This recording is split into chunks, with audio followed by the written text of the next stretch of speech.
5 minute में 25 खबरें आपने देखी। अब इस वक्त की बड़ी खबर आपको बताएं, गोंडा से बड़ी खबर, जहां पर फूड पॉइजनिंग से मौत की खबर सामने आ रही है।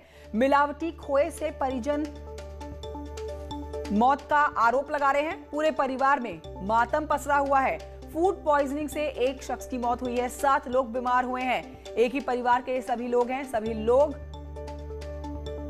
बीमार हैं और परिवार वाले आरोप लगा रहे हैं फूड पॉइजनिंग से एक शख्स की जान जाने का। ये बड़ी खबर गोंडा से, फूड पॉइजनिंग से मौत हुई है। मिलावटी खोए से परिवार ने मौत का आरोप लगाया है।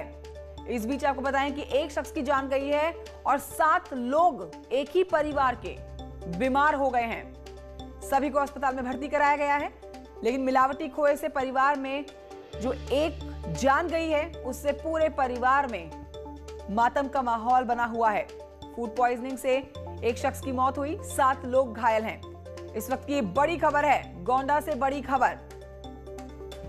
तो मिलावटी खोए की वजह से एक शख्स की जान चली गई है। परिवार ने सीधे तौर पर मिलावटी खोए से जान जाने का आरोप लगाया है।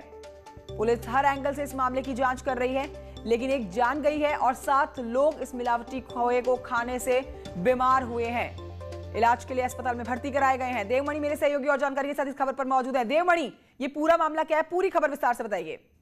देखिए, ये जैसा कि बताया जा रहा है कि इस परिवार ने होली के लिए जो गुजिया बनाई गई थी, उसके लिए जो खोया है वो कहीं बाहर मार्केट से खरीदा था। हालांकि जबकि जो खाद्य सुरक्षा विभाग है वो लगातार कार्रवाई की बात करता है, लेकिन खोए में मिलावट और नकली खोया या मावा होने की वजह से ये फूड पॉइजनिंग हुई है। एक ही परिवार के 7 लोग जिनकी उम्र 26 वर्ष, 10 वर्ष, 12 वर्ष और 6 वर्ष बताई जा रही है। 7 लोग बीमार हुए हैं, जिनमें एक बच्चे की जो 11 वर्ष का था, उसकी इलाज के दौरान मौत हो गई है। शव को कब्जे में लिया गया है, उसका पोस्टमार्टम कराया जा रहा है और जो मौत की वजह है वो सही वजहों की जांच की जा रही है। लेकिन प्रथम दृष्टया जो डॉक्टरों का कहना है वो फूड पॉइजनिंग बताई जा रही है। पुलिस क्या कह रही है देवमणि इस पूरे मामले में? पुलिस के अधिकारियों से हमारी एसपी से बातचीत जो हुई है, उसमें ये कहना है कि शव को पोस्टमार्टम कराया जा रहा है और जो 6 अन्य लोग हैं वो बीमार हैं, उसका इलाज कराया जा रहा है। वही जो बच्चे की 11 वर्ष के बच्चे की मौत हुई है, उसका पोस्टमार्टम कराया जा रहा है कि मौत की असली वजह क्या है और अगर मावा की वजह से या मिलावटी खोए की वजह से अगर मौत हुई है बच्चे की, तो कहीं ना कहीं कार्रवाई की जाएगी। लेकिन यहाँ पे सवाल ये उठता है कि जब कोई बड़ी बात हो जाती है, कोई घटना हो जाती है, तब जो हमारे अफसरान हैं वो हरकत में आते हैं और खाद्य सुरक्षा विभाग की बड़ी लापरवाही। शुक्रिया देवमणि त्रिपाठी जानकारी के लिए। तो पुलिस हर एंगल से इस मामले की छानबीन कर रही है। पोस्टमार्टम के लिए भेजा गया है एक बच्चे का जो शव है और पोस्टमार्टम रिपोर्ट आने के बाद ही साफ होगा कि आखिरकार जान गई कैसे है। बढ़ते हैं आगे, लखनऊ से भी इस वक्त की बड़ी खबर, जहां पर आग का तांडव देखा गया है। बीबीडी यूनिवर्सिटी के पास लगी भीषण आग। फुटपाथ पर बने हैं 6 होटल जो कि जलकर राख हो चुके हैं। आग लगने के कारणों की जानकारी अब तक नहीं लग पाई है। दमकल की 5 गाड़ियों ने आग पर काबू पा लिया है। आग लगने से लाखों के नुकसान की आशंका है। धुंधु कर जलती हुई आग, काले धुएं के गुबार के साथ आप देख सकते हैं लखनऊ में आग के तांडव की तस्वीर। बीबीडी यूनिवर्सिटी की आप देख रहे हैं तस्वीर, जिसके पास में ये आग लगी है और आग तेजी से फैलती चली गई है।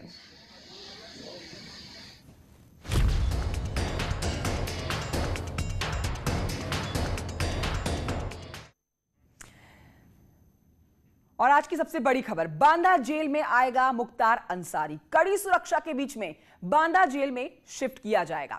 बांदा जेल प्रशासन ने तैयारियां पूरी कर ली है। डीजी जेल सुरक्षा को लेकर कोई खतरा नहीं है, ये डीजी की तरफ से कहा गया है। सुरक्षा को लेकर कोई खतरा नहीं। पंजाब की रोपड़ जेल से होगा शिफ्टिंग का जो काम है, जब सुप्रीम कोर्ट में सुनवाई हुई थी तो 1 से 2 हफ्ते का समय बताया गया था कि लग जाएगा। 1 से 2 हफ्ते का समय मुख्तार अंसारी को पंजाब की रोपड़ जेल से बांदा जेल में शिफ्ट करने के लिए। अब आपको बताएं कि तैयारियां पूरी कर ली गई हैं। तो यूपी सरकार के लिए एक बड़ी सफलता, सुप्रीम कोर्ट में दायर याचिका पर जीत दर्ज करना। पंजाब सरकार की तरफ से लगातार बार-बार मुख्तार अंसारी को बचाने की कोशिश की जा रही थी, कभी खराब सेहत का हवाला देकर या फिर कभी कोई और बात बीच में रखकर। लेकिन बहुत दिन तक ये बातें नहीं चल पाई और आखिरकार सुप्रीम कोर्ट में जो मांग यूपी सरकार की तरफ से की गई थी, उस पर जीत हासिल हुई। और अब एक लंबी लड़ाई जीतने के बाद मुख्तार अंसारी ये अपराधी जिसके ऊपर कई मामले दर्ज हैं, जल्द ही पंजाब की रोपड़ जेल से बांदा जेल में शिफ्ट कर लिया जाएगा। और बड़ी बात आपको बता रहे हैं कि तैयारियां पूरी कर ली गई हैं। और अब आपको बताएं कि हमने डीजी जेल आनंद कुमार से बात की तो उन्होंने बताया कि बांदा जेल में सुरक्षा की पूरी व्यवस्था है और सुप्रीम कोर्ट के आदेशों का पालन किया जा रहा है। बांदा जेल की सुरक्षा काफी अच्छी है, मजबूत है और जो भी अन्य तैयारियां करनी होंगी वो हम लोग कर रहे हैं और किसी प्रकार से कोई असुरक्षा या इस तरह की कोई अन्य बात नहीं होगी। उसके लिए पूरी तरीके से हम लोग तैयार हैं और मुस्तैदी के साथ हम लोग अपने ड्यूटी का निर्वहन करेंगे। माननीय उच्चतम न्यायालय के आदेश हैं, उसका अनुपालन करने के लिए उत्तर प्रदेश सरकार और पंजाब सरकार दोनों पूरी तरीके से संकल्पित हैं और उसका आदेश का पालन तो करना ही करना है। अब ये आगे की क्या रणनीति होगी, एसओपी क्या होगी, वो मैं इस समय नहीं बता पाऊंगा। तो आप सुन रहे थे Anand Kumar, DG jail UP, जिन्होंने साफ कर दिया कि कड़ी सुरक्षा के बीच में बांदा जेल में रखा जाएगा मुख्तार अंसारी को। खूंखार अपराधी है ये, अपराध जगत में एक बड़ा नाम, जिसको पंजाब की जेल रोपड़ जेल से शिफ्ट करने के लिए लगातार कवायद चली आ रही थी और एक लंबी लड़ाई सुप्रीम कोर्ट के अंदर चली है। सुप्रीम कोर्ट के फैसले के बाद ही ये अब जो खबर हम आपको बता रहे हैं, इसके मुताबिक 1 से 2 हफ्ते के बीच का समय था जब मुख्तार अंसारी को रोपड़ जेल से बांदा जेल में शिफ्ट किया जाना था और अब वो समय आ चुका है। तो इस समय का बेसब्री से इंतजार था यूपी सरकार को और मुख्तार अंसारी को इस समय का बिल्कुल भी इंतजार नहीं था। लेकिन अब देखिए मुंह की खानी पड़ी मुख्तार अंसारी और पंजाब सरकार को और मुख्तार अंसारी अब जल्द से जल्द शिफ्ट किया जाएगा बांदा जेल में। बड़ी खबर आपको बता रहे हैं। इस बीच आपको यह भी जानकारी दे देते हैं कि हमने आपको भी सुनाया डीजी जेल अधिकारी को, जिन्होंने साफ कहा कि प्रशासन ने अपनी तैयारियां पूरी कर रखी हैं और कड़ी सुरक्षा के बीच में मुख्तार अंसारी को जेल में रखा जाएगा। तो पूर्व डिप्टी एसपी शैलेंद्र सिंह का केस वापस हो चुका है। इस पर आपको बताते हैं कि कोर्ट के आदेश के बाद केस वापस किया गया है। 2004 में शैलेंद्र सिंह ने मुख्तार पर लगाया था पोटा। मुख्तार पर एक्शन से मुलायम सरकार नाराज थी।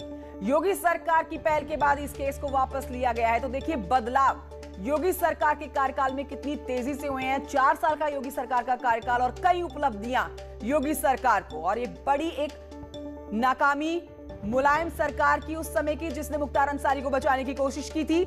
लेकिन आज मुख्तार अंसारी बांदा जेल में शिफ्ट होने वाला है। पूर्व डिप्टी एसपी शैलेंद्र सिंह की हम बात कर रहे हैं।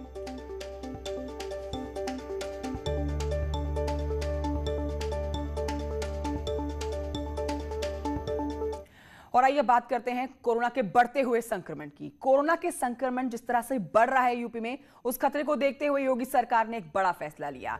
बच्चों की छुट्टियां आगे बढ़ाने के आदेश दे दिए गए हैं। खबर है कि अब 4 अप्रैल तक school 1st to 8th class तक के लिए बंद रहने वाले हैं। क्लास 1st से लेकर 8 तक के बच्चे 4 तारीख तक स्कूल नहीं जाने वाले हैं। इस फैसले के पीछे योगी सरकार की मंशा साफ है, कोविड गाइडलाइन का पालन कराया जा सके। छोटे बच्चे घर से बाहर ना निकले, ये परिवार वाले कोशिश करें।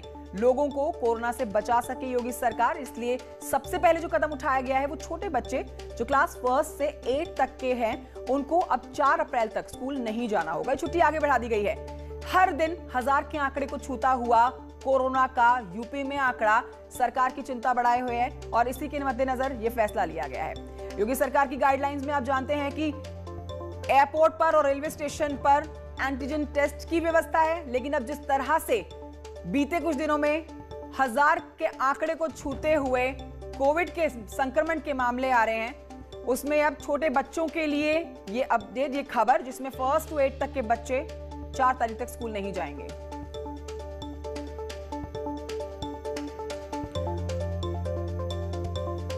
और इस समय हमारे साथ प्रशांत पांडे लखनऊ से, अमित गंजू कानपुर से, सर्वेश दुबे प्रयागराज से, निखिल अग्रवाल मेरठ से और सुनील नप्रभा देहरादून से मौजूद हैं। आइए सबकी तरफ एक एक करके रुक करते हैं और जल्दी से अपडेट लेते हैं कि योगी सरकार ने ये जो आदेश दे दिए हैं ये कितनी तेजी से इंप्लीमेंट हो रहे हैं। प्रशांत पांडे, आप लखनऊ से हैं, सबसे पहले आप बताइए, लखनऊ में क्लास 1st to 8 तक के बच्चे घर पर रहेंगे क्योंकि 4 तारीख तक तो वो स्कूल नहीं जाने वाले हैं।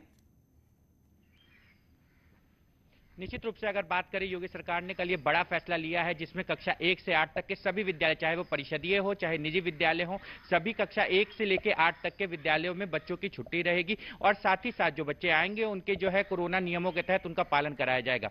बीते 3 दिनों की अगर बात करें तो लगभग लखनऊ में अभी 1384 केस आ गए। कल की बात करें तो लखनऊ में 446 केस थे। ऐसे में अगर यूपी के आंकड़े की बात करें तो 918 था। तो ऐसे में कोरोना के बढ़ते संक्रमण को देखते हुए लेवल 3 तक के जितने भी बेड है वो फुल हो गए हैं, जहां पे लाइफ सपोर्ट सिस्टम रहता है। तो अब लखनऊ में अगर बात करें तो कोरोना धीरे धीरे बढ़ रहा है, लेकिन प्रशासन भी उसी तरीके से मुस्तैद है। प्रशासन की तरफ से 100% मास्किंग को लेकर के नगर निगम और जिला प्रशासन का संयुक्त अभियान चलाया जा रहा है, जगह जगह सैनिटाइजेशन किया जा रहा है। ऐसे में लोगों से अपील की जा रही है वो घर से अनावश्यक ना निकले, बहुत जरूरी ठीक है प्रशांत, मैं लौटूंगी आपके पास। जल्दी से रुक करते हैं कानपुर की तरफ। अमित गंजू हमारे साथ मौजूद है। अमित गंजू, पिछले साल का यही महीना था जब कोविड ने एकदम से अपना दायरा बढ़ाया था और 1000 से लाख की तरफ पहुंच गए थे पूरे देश में कोरोना संक्रमण के मामलों में।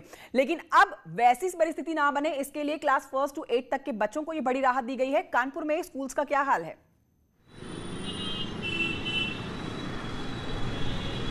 देखिए, मैं आपको बताना चाहूँगा, निश्चित तौर पर औद्योगिक नगर कानपुर का भी हाल अब कहीं ना कहीं कोरोना रिटर्न्स 2 की तरफ जाने लगा है। हालांकि मुख्यमंत्री के निर्देश के बाद अधिकारी थोड़ा सक्रिय जरूर दिखे। अगर स्कूलों की बात की जाए तो स्कूलों को जो निर्देश दिए, मगर कानपुर के कुछ स्कूलों को तक शायद ये आदेश नहीं पहुंच पाया, इसलिए काफ़ी स्कूल्स अभी भी खुले हैं।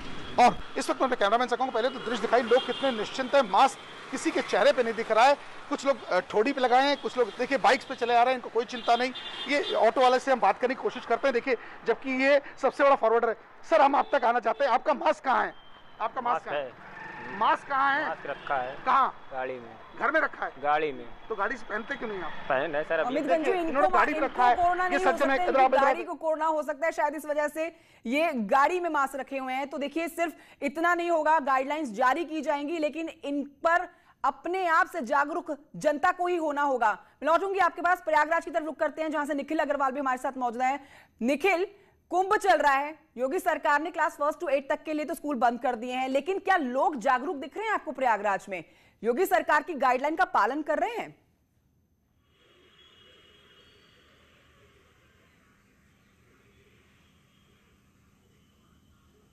देखिए, बात करें अगर मेरठ की, तो मेरठ में जिस तरीके से कोरोना संक्रमण बढ़ रहा है, लोग उसके बाद भी अवेयर नहीं है। मैं आपको दिखा सकता हूं तस्वीरें, ये मेरठ का जिला अस्पताल है और यहाँ अगर जिला अस्पताल की बात करें तो लोगों ने अभी भी यहाँ पे मास्क लगाया, कुछ ने थोड़ी के नीचे लगा रखा है। आपने मास्क क्यों इस तरह पहना है? मास्क क्यों ठीक से नहीं पहना? और देखिए, ये इन्होंने मास्क लगाया ही नहीं। तो अभी क्योंकि कोरोना संक्रमण बढ़ रहा है, लेकिन उसके बावजूद भी लोग अवेयर होने को तैयार नहीं है और ये नहीं सोच रहे कि सरकार इतने प्रयास कर रही है, लेकिन उसके बावजूद भी लोगों का वही हाल है। पिछले साल का यही महीना था जब कोरोना संक्रमण बढ़ रहा था, लेकिन उसके बाद भी, क्योंकि अब कोरोना रिटर्न्स 2 की बात हम कर रहे हैं, लेकिन उसके बावजूद भी लोग सुधरने को तैयार नहीं। कुछ लोग अवेयर हैं, लेकिन ऐसे ही कुछ लोग, और यही सरकार की चिंता है कि गाइडलाइन कितनी भी जारी कर ली जाए, लोग जब तक खुद से जागरूक नहीं होंगे, मास्क पहनना शुरू नहीं करेंगे, तब तक शायद बदलाव ना आए। मेरा सवाल प्रयागराज से सर्वेश दुबे से है। सर्वेश दुबे, कुंभ चल रहा है प्रयागराज में, आपको लग रहा है कि जितने लोग आ रहे हैं कुंभ में स्नान करने के लिए, आस्था की डुबकी लगाने के लिए, वहां पर कोविड गाइडलाइन का पालन किया जा रहा है? जी देखिए, प्रयागराज की अगर बात करें तो प्रयागराज में लगातार कोरोना के मामले बढ़ रहे हैं। अगर मंगलवार की बात करें तो 7 नए कोरोना के मरीज मिले हैं और 65 मरीज लेवल 3 अस्पताल एसआरएन में भर्ती हैं। और इसके साथ साथ जिस तरह से मरीजों की संख्या बढ़ रही है, लेवल 1 अस्पताल कोटवा को एक बार फिर से तैयार किया जा रहा है कि अगर मरीज बढ़ते हैं तो उस अस्पताल को फिर से शुरू किया जाएगा। और इस बीच योगी सरकार ने एक पहल की है कि 8वीं तक के स्कूल 4 अप्रैल तक के लिए बंद कर दिए हैं ताकि कोरोना का संक्रमण न फैलने पाए। लेकिन एक बड़ा चैलेंज ये भी है कि अब पंचायत चुनाव है और प्रयागराज जिला जो है वो पहले चरण में, यानी 15 अप्रैल को यहां पर मतदान होगा। उसके पहले गहमागहमी रहेगी, चुनाव की गहमागहमी रहेगी तो गैदरिंग भी होगी। तो ऐसे में कोविड के संक्रमण की फैलने की आशंका जरूर है। तो जिला प्रशासन ने सख्त निर्देश दिए हैं कि तमाम जो कोविड के गाइडलाइन है उसका पालन करें, लोग मास्क पहने, सोशल पालन भी करवाया जाएगा गाइडलाइंस का। सुनील नप्रभात देहरादून से हमारे साथ मौजूद है, उनसे जल्दी से एक अपडेट लेते हैं। सुनील नप्रभात, कुंभ के लिए गाइडलाइन जारी की गई है, 12 राज्यों से कोविड की नेगेटिव रिपोर्ट लाना भक्तों के लिए बहुत जरूरी होगा। कुंभ एक तरफ है, लेकिन पूरे प्रदेश में अगर देखें तो कोरोना का संक्रमण बढ़ रहा है और आंकड़े भी लगातार बढ़ रहे हैं। ऐसे में जो सरकार गाइडलाइन जारी कर रही है प्रदेशवासियों के लिए, क्या वो पालन कर रहे हैं उसका लोग?